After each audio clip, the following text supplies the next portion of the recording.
Salut, c'est Jonathan. Je voudrais t'encourager aujourd'hui et te rappeler, contrôle ce qui rentre dans ta tête. Alors je sais que ça peut paraître vraiment étrange de dire ça, parce que souvent les pensées, ça a l'air incontrôlable. Ça va, ça vient, et tu as vraiment l'impression de rien pouvoir contrôler. Mais je voudrais te rassurer, ce n'est qu'une impression.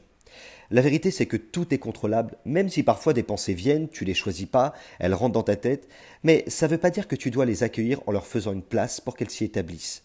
Tu as le droit de faire le tri, et faire le tri dans ses pensées, c'est indispensable pour bien marcher avec Dieu. La Bible dit dans Jacques chapitre 1 verset 15, puis tout mauvais désir conçoit et donne naissance au péché. Et quand le péché est pleinement développé, eh bien il engendre la mort. S'il y a bien un domaine qui reste bien compliqué, ça reste le domaine de la gestion de nos pensées. Le danger, c'est d'accueillir des pensées qui ne sont pas bonnes et qui avec le temps peuvent s'établir et devenir des actions qui peuvent t'éloigner de ce que tu as construit, de ta relation avec Dieu, de ta relation avec les autres. C'est pourquoi il est indispensable de trier tout ce qui rentre dans ta tête, de refuser certaines pensées et surtout de ne pas laisser ces choses s'établir à l'intérieur de toi qui pourraient malheureusement avec le temps devenir des habitudes et parfois devenir des actions qui t'éloigneraient de la volonté de Dieu et du bonheur de ta famille et du bonheur de tes relations.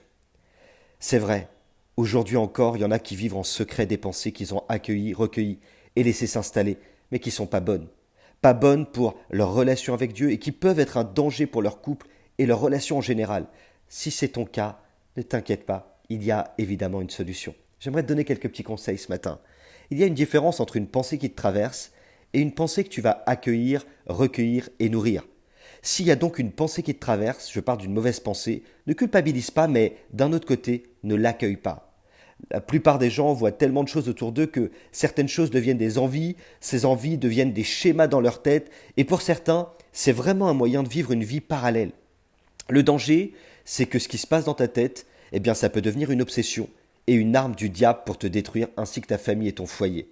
Et l'expérience nous prouve que c'est souvent avec une simple pensée que tout commence, et malheureusement, c'est avec le péché et la séparation que tout finit quand les choses ne sont pas maîtrisées.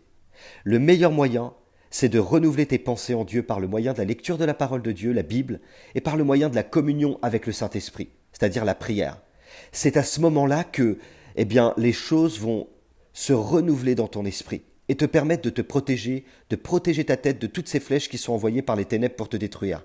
Car derrière toute destruction, n'oublie pas, il y a aussi le destructeur. Je vais terminer en disant ce matin, il ne faut pas avoir peur de dire à quelqu'un de confiance ce qui se passe. Si tu es assailli dans tes pensées et que peut-être tu as accueilli ou recueilli des pensées qui sont devenues des schémas dans ta tête et tu n'arrives plus à t'en défaire, eh bien je t'encourage à t'adresser à quelqu'un de confiance, à lui parler, peut-être même à prier avec cette personne.